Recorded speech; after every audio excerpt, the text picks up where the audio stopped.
Nigerians are known with a particular attribute, which psychologists have tagged as entitlement syndrome. Many people believe what you own is their own, and what they own is their own. Welcome to Tech and Culture. My name remains Saeed Ayegboka, a brand and corporate communications expert. Today I want to discuss with you emotional bank accounts, asking the question, are you investing or withdrawing? And the first maxim I would like to share here is that whatever you can demand for is your right. However, whatever you plead for are privileges.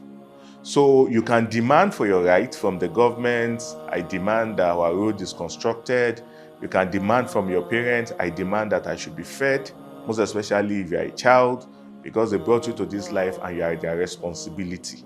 But a brother cannot demand from his brother that you need to feed me. That would be a privilege because you are not your brother's responsibility. And a friend, you can also demand from a friend to do something for you because that friend, you and that friend should open an emotional bank account. How does this emotional bank account work?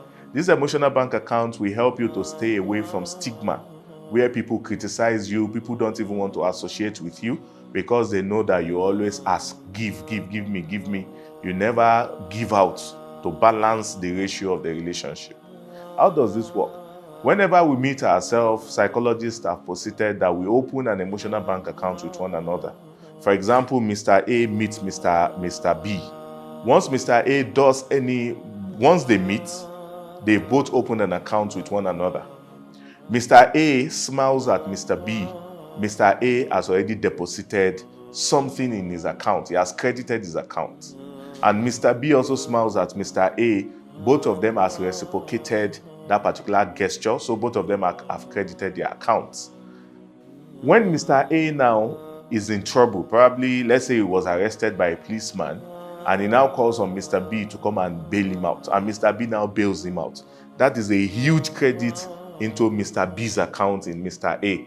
And Mr. A has already withdrawn from where he has not even sold. So you need to sow before you reap. So Mr. A has already reaped where he has not sold. So the next strategy for Mr. A is for him to also look for a good that he can also do to equate what Mr. B has done. When you have this exchange of I do good to you, you do good to me, then I demand for something, it is not just merely transactional, but at any point you won't have, the other person won't be feeling entitled, that this person feels is entitled to what I have.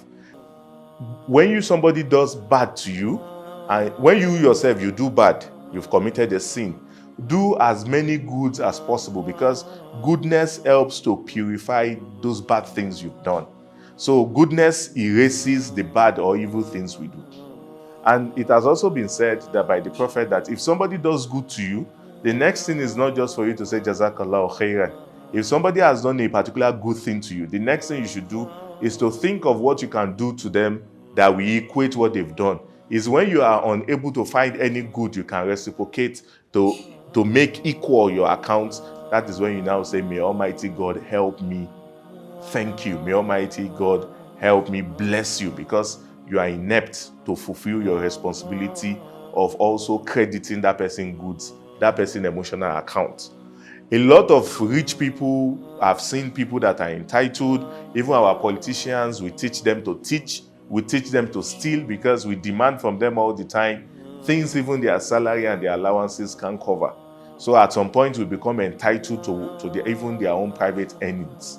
The same way a brother can be entitled to his other brother's money, feeling, well, are we not brothers? He's supposed to do this for me. So then that brother demands for something from his brother instead of him to plead to get that particular thing.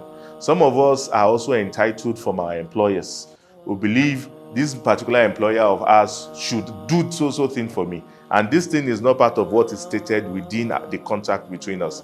That is going to pay you your salary, is going to give you accommodation if they give accommodation where you work, is going to give you a car if they give car.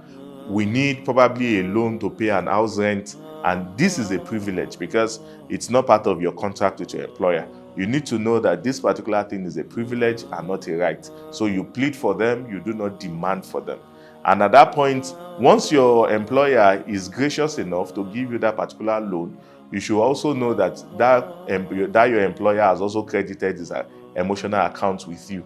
And you also need to also be fervent and also be dutiful with his work so that you can also repay back in one way or the other. So an exchange of good between us, and when we also need one another, we also call on one another.